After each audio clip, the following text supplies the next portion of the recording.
Daphne, please come in.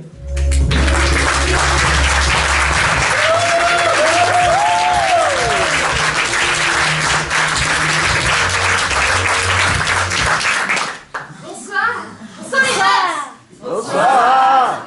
Je suis très contente d'être avec vous ce soir. Je suis très contente, je me suis fait belle. Pour notre petit rendez-vous galant. Vous êtes contents? Oui. Notre petit rendez-vous galant. Je suis venue ce soir pour vous parler d'amour. D'amour. Oui. Il y a des couples dans la salle? Ouais. Moi, On se fait dit quand même. c'est vrai. Je vais commencer par un petit sondage. Hein. Alors voilà, par applaudissement, je voudrais savoir qui a déjà reçu un cadeau de la part de sa moitié le jour de son anniversaire. Maintenant, deuxième question. Qui a déjà été invité au restaurant par sa moitié le jour de son anniversaire?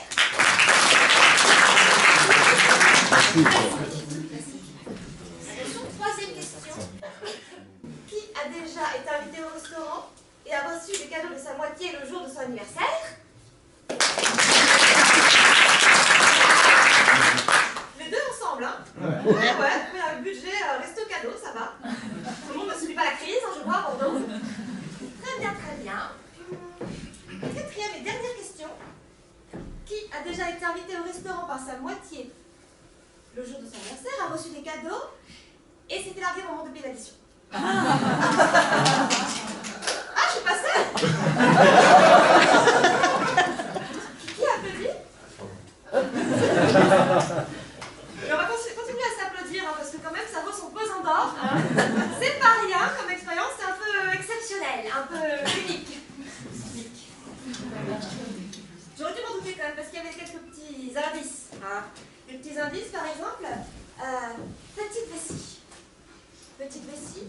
Monsieur est allé 5 fois aux toilettes dans la soirée, avant même de recevoir le menu. Deuxième indice, pourquoi avait-il réservé à mon nom plutôt qu'au sien? Troisième indice, une liasse de pieds.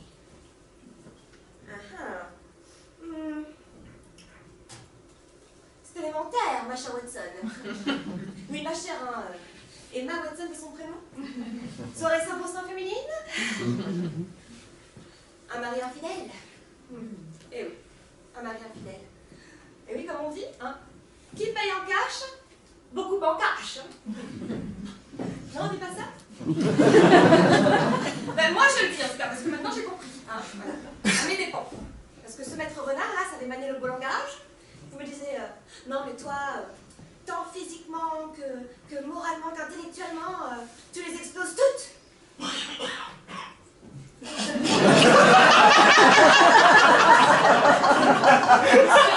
Très mal. Cette leçon revient à un fromage. C'était un peu au dépens de sa femme aussi. Mais elle a commencé à se poser des questions seulement quand j'ai commencé à lui écrire, faut dire. Oui, parce qu'en fait, j'ai commencé à lui écrire, je voulais lui dire que je savais que c'était difficile de se séparer comme ça de quelqu'un après des années de vie commune et des enfants. Je ferai mon maximum pour que ça se passe le mieux possible. Alors elle m'a répondu.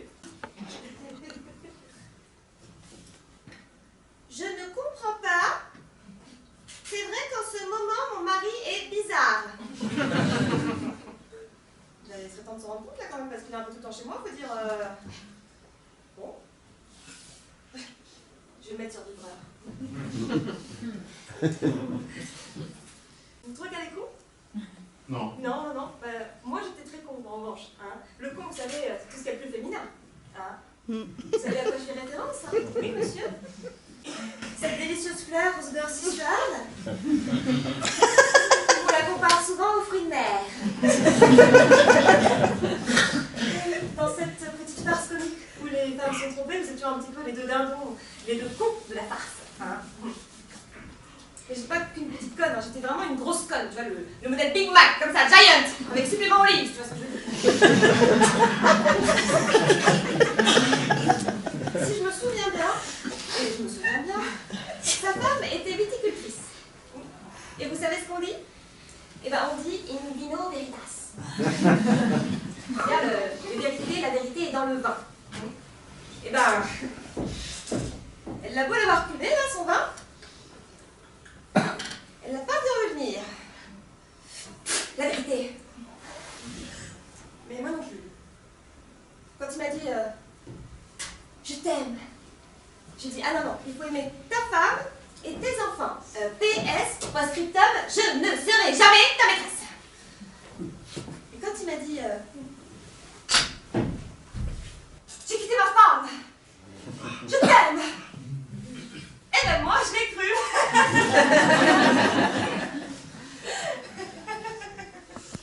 Alors que manifestement, je suis pris au sérieux, alors que manifestement, c'était qu'une blague. Excellent d'ailleurs, hein, poisson d'avril. Tout ça s'est passé en avril, hein, monsieur a le sens du détail. D'ailleurs, anecdote, hein, le fameux soir de mon anniversaire, il a choisi le vin. Il a choisi son vin. Le vin de sa femme. Trinqué, à ma santé. Il a levé son verre comme ça, il a dit « Je crois que Dieu cherche à me dire quelque chose !» Moi, je l'ai regardé, ouais, comme ça, l'air incrédule. Le plus rigolo, c'est qu'il m'a fait garder ses enfants. Et alors, voilà, moi j'adore les enfants, c'est un peu mon dada, les gosses, hein, parce que dans la vie, je suis prof. Avant ça, j'étais animatrice pour enfants. Et encore avant, j'étais nounou, babysitter.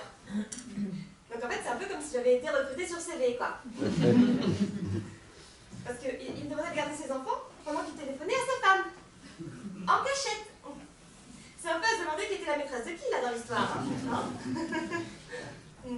Puis là, dans le moment que vous n'osiez plus espérer, le moment que vous attendiez tous, le moment du plan à 3. 3 personnes, 3 bouches, 3 heures, assemblées. Oui, c'était le jour de l'anniversaire, je m'en souviens. J'ai reçu un coup de téléphone. Oui, allô? Oui, il était avec moi, oui. Comment? Et vous avez dit qu'elle allait faire un billard avec un collègue? Oui, ben manifestement, il comptait bien utiliser sa queue ce soir. Mais pas dans les mêmes conditions, je dirais. Hein. Puis vint le moment de la confrontation. J'ai été invitée chez eux, dans leur salon de dégustation. Et ça, pour déguster, bien dégusté. Moralité, dans la fable des 3 cons, le con qui veut se farcir 2 cons à la fois est bien souvent le plus con des 3.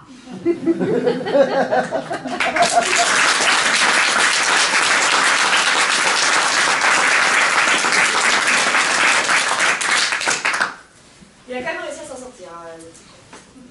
Oui, parce que je vous ai dit, Maître Renard savait manier le beau langage. Hein. Alors bon, il nous a dit que selon l'adage, c'était nous qui lui avions volé son plumage. Il a réussi à se poser en victime. C'était lui qui avait le plus souffert. Et puis si j'avais été plus patiente, et elle plus compréhensive, ben, ça aurait été plus facile pour tout le monde.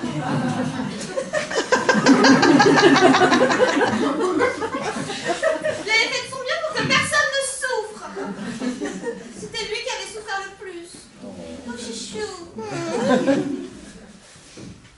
Mais c'est pas le plus drôle, parce que c'est amusant, mais le plus drôle, c'est quand sa femme est venue me voir, après tout ça, qu'elle s'est fait rebiner de nouveau, et qu'elle m'a dit non mais tu comprends, surtout ne parle de cette histoire à personne. Hein. Personne. Personne, d'accord? Tu comprends, c'est pour les enfants. Oui, bien sûr, c'est pour les enfants. Ouais. D'ailleurs, j'espère que je vais pas trop leur manquer. Hein. Parce que ces derniers temps, c'est un peu moi qui m'en occupais tout le temps. Hein. Voilà. Ça vous étonne pas, tout ça? Non, pas trop. Non, pas trop. Si? Non. Non. Je sais pas. Ben non, ça vous étonne pas parce que c'est l'histoire de l'humanité, ça, un petit peu. Hein. Ça a commencé avec Adam et Ève. Hein. Ève, pour soi-disant, pris la pomme, là, le péché originel, les fléaux de toute la terre, hein, tout ça, séduite par le serpent, ce phallus vivant, Ici, il ressemble à quelqu'un, c'est un petit peu un mal, non? D'ailleurs, il y a encore la preuve, là, et encore coincé dans la gorge, la pomme dedans. Tandis que elle, là, elle subit seule l'injuste humiliation.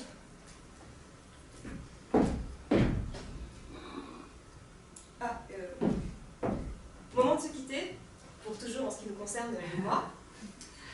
Il nous a regardés longuement l'une l'autre. Il a levé son verre. Et il a dit « Et tout ça grâce à moi. »